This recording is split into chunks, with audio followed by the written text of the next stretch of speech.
Hello mga guys, welcome back to my channel, Just Automotive mga guys. Ito na itim ano.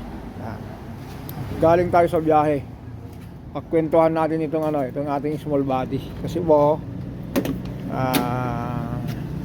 tinesting natin yung makina from Isabela to from Antipolo to Manila to Antipolo. Tignan muna natin kasi medyo nakapahinga na tayo. Check natin yung temperature niya. Yan, medyo nakapahinga, nasa 65. Ngayon mga guys, magpa-under tayo.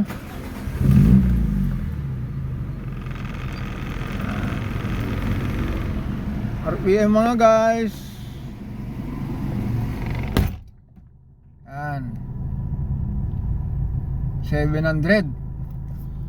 Ang voltage nyo po ngayon 13.9. Tapos yan 66 na yung temperature. Yan, meron pa tayong extra RPM. Meron pa po dyan, yan po yung extra. Ito po yung ito po, conversion lang natin ito mga guys. Kaya po linagyan ko ng ganito para po alam natin yung shift light yan. Kasi meron na rin tayo na-upload na ganito. Ito, nauna natin ito pero dagdagan natin guys sa mga story itong ating kasi kaya linagyan ko po ng extra RPM kasi itong RPM nya po nito wala po siyang wala pong shift light. Ito linagyan natin ng shift light. Minsan mga guys, kung medyo naglalaro tayo sa kalsada, ginagawa ko po ang RPM ko po yan 5. Kung naka-5 na po yan, sagad ko sa primera, segunda, tercera. Yung 5 mga guys medyo matulin na po yan. Kaya try natin, pailawin natin ta sa 5 na RPM. Iilaw po yung red light. Pero kung gusto nating titiwirin, pumunta tayo sa 3. O dito muna tayo sa 3 ha. Dapat yung 3 iilaw po nyan. Yun. Tapos yung 5 naman tayo.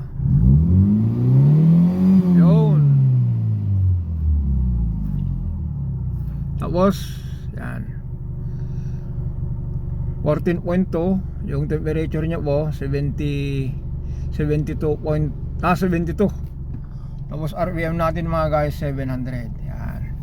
Ngayon punta tayo dun sa i-check din natin yung yung sunog ng spark plug. Kasi mga guys, yung tinakbo po natin na 422 kilometer is naggas po tayo ng almost 2,000. Ang computation ko po, nag-average po ako ng 13.3 per liter. Pero ang takbo ko nito guys, yun nga, lagyan ko ng RPM po. Kung gusto kong medyo matipid, naglalaro po ako ng 80 km per hour. Minsan nag-100 tayo. Kaya ang average natin sa gas mga guys 13.3. Kasi po yung computation ko po doon, yung 422 naging 31 liters. Yung 31 liters po, yung 422 31 liters, dinivide ko po yun. Ang naging na tayo rito, ang 13.3 km per liter. Okay mga guys, buksan natin yung yung hood at i-check natin yung spark plug kung gaano kaganda yung sunog ng spark plug. Pero ulitin natin mga guys, ang RPM natin 700. Tapos set natin yung RPM natin yung 5. Naka-5 po siya.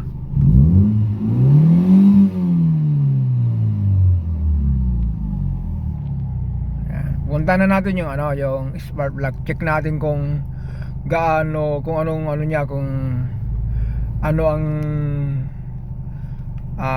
status, kung naging matakaw ba o naging palyado kasi makikita natin sa status ng spark plug nito guys. Pero sa akin po, dun sa tinakbo niya na 13.3 km per liter, 1600 po ito. Maganda po yung pagka-tune up natin. Check natin ngayon yung yung spark plug.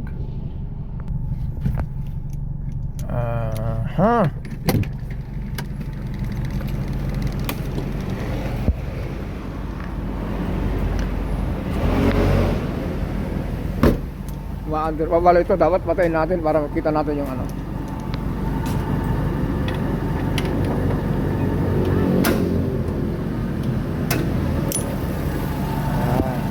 ito yung ating ito yung ating engine. Okay mga guys, patayin muna natin yung makina.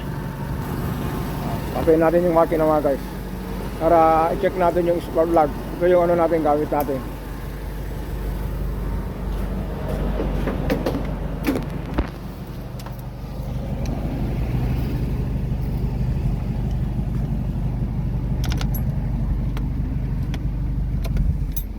Yan. Check natin guys yung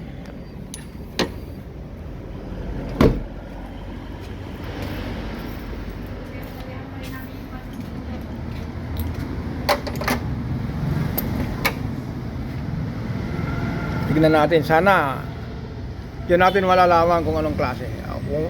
Kung gusto muna tayo. Yan mga guys, gusto na natin ng maayos kasi kanina medyo dumilim dahil napindot natin ng hindi maayos yung camera at tanggalin natin to.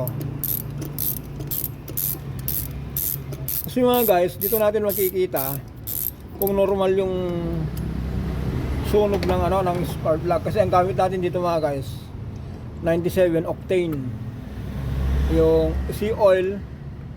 Ang gamit ko dito mga guys yung sea oil yung 97 octane. Kung sa Petron yung Blaze, tapos kung sa Shell yung V-Power Racing. Kasi mga guys, kahit luma tong ating sa service, hindi ko pinapatikman ng hindi magandang gas kasi yun nga po ang benefit po niyan sa makina rin. Yun, kita nyo guys, normal na normal yung nyo. Tignan yung kamay ko, nag-drive na ganyan. Normal na normal. Okay, ganun lang po. Mag-compute tayo mga guys kasi yun nga po yung tinakbo natin na 422 km. Ang kinain ko po 31 liter. Yung 31 liter po divide ko po dun sa sa yung ang konsumo niya po. Lagi yung 31 liter po, tinimes ko po sa nagiging 13.3 km per liter. Ayan. Yan. Ang ginawa ko kasi guys, nagpultang po tayo sa sa dito sa Antipolo, sa malapit sa yung sea oil. Nung nagpultang po tayo, ang ginawa ko po mga guys, para po unang-una ang testing ko po, nung andun kami sa Bulacan, tinignan ko yung tinakbo ko 40 km. Nung andun na ako sa sa Bulacan, nagpagas po ako, ang naikarga po dun sa pultang ko rito kasi ang ginawa natin mga guys, yung pultang ko dito sa tangke, yung nakikita mo yung gas, yung talagang as in puno. Pagdating ko dun sa sa Bulacan, sa Shell, nagpaultang ako po doon, ang naikarga lang po 3 liters. Yung 3 liters po, doon sa 3 liters po nakatakbo po ako ng 40 kilometers. Ngayon po, yung 3 liters po tapos 40 kilometer, i-divide ko po yun, lumabas po ng 13.3. Kaya po sa sumo total mga guys, ang naikarga ko ng Isabela po sa 422 km is 31 liter. Ayan, dito, yung 31 liter mga guys, ang gas mo naglalaro sa 60-64. Kaya po nag-average siya ng 2,000 isang biyahe, yung one way. Yung balikan mga guys, 4,000. Okay. Sana the next video mga guys, abangan nyo po ito. Yung small body by next year, try natin. Gawin natin, hindi naman patibirin natin to, kundi dagdagan pa natin yung power. Sana magawa ko. Yung 4AF carburetor type na makina, gawin natin turbo. Okay, abangan natin mga guys. Sana magawa natin ito. Okay, hanggang dito na lang po tayo. Ang inano lang po natin dito yung status ng spark plug. Kung ilang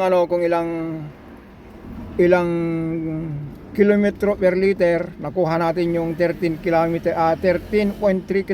per liter. Okay, sana po kung magawa naman natin yung project natin sa by next year, sana magawa natin, try natin, subukan din natin i-drive ng Isabela para makita rin natin kung ano yung pinagbago niya. Kung sa power, masaya na tayo doon, pero dagdagan natin ng konti. Okay, don't forget to subscribe, like and share. Maraming salamat.